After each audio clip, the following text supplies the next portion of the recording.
HDFC bank ने नतीजे जरूर घोषित कर दिए हैं, लेकिन उसके बाद जो 7 लाख करोड़ से ऊपर की एक बुक है कमर्शियल और रूरल बैंकिंग की, वहां पर भी एक मजबूत इरादे हैं आगे ग्रोथ करने के लिए, और जहां पे ऑलरेडी 30% से ज्यादा की ग्रोथ हो रही है। इस पर हमारे साथ बातचीत करने के लिए जो ये डिवीजन हेड करते हैं राहुल श्याम शुक्ला जी हैं, हम उनसे बातचीत करेंगे।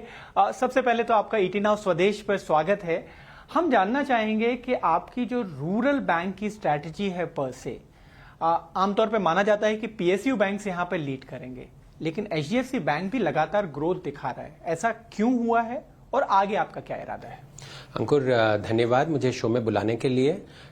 मेरा तो ये मानना है कि एग्रीकल्चर में अगर आप फाइनेंस करते हैं तो अगर हम यहाँ पे बैठते हैं तो हमें हमेशा लगता है कि ये हमारा लोन खराब हो जाएगा, लेकिन आज भी हमारे देश में गांव में जो नीयत है वो अच्छी है और वो साफ है, और लोगों की नीयत है पैसे वापस बैंकों को लौटाने की।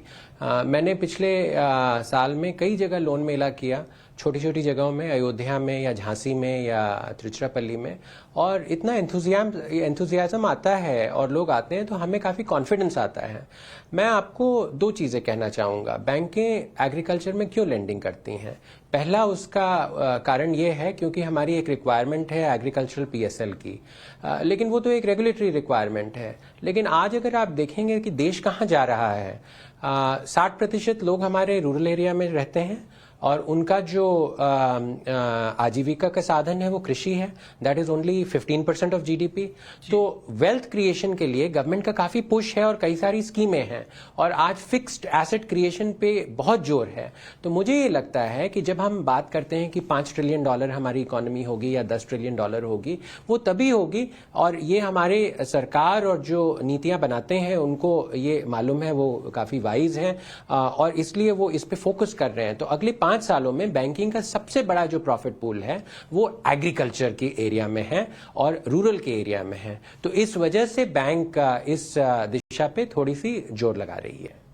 हम यहाँ पे स्पेसिफिक कुछ नंबर्स की बात करते हैं, क्योंकि जो इन्वेस्टर्स जो इस इंटरव्यू को देख रहे होंगे वो बिल्कुल जानना चाहेंगे कि आखिर ये पोर्टफोलियो कितना बड़ा है और कहां से ये ग्रोथ दिखा रहा है। तो इस पर मैं आपसे जानना चाहता हूं कि अगर सितंबर तिमाही की बात करें, आपको सबसे ज्यादा पुश आप अगर आप कहें तो ये पोर्टफोलियो दे रहा है, आप ऐसा बोल सकते हैं कि आप नंबर से उसको एक बार और समझा सकते हैं?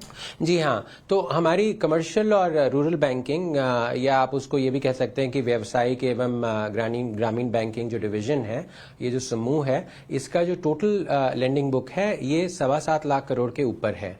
और आप पिछले 2.5 साल में देखेंगे, जब शशि जगदीशन जी ने इस डिवीजन को बनाया था, तब से हर क्वार्टर जब हम रिजल्ट दिखाते हैं तो 30% YOY का ग्रोथ हमेशा आता है।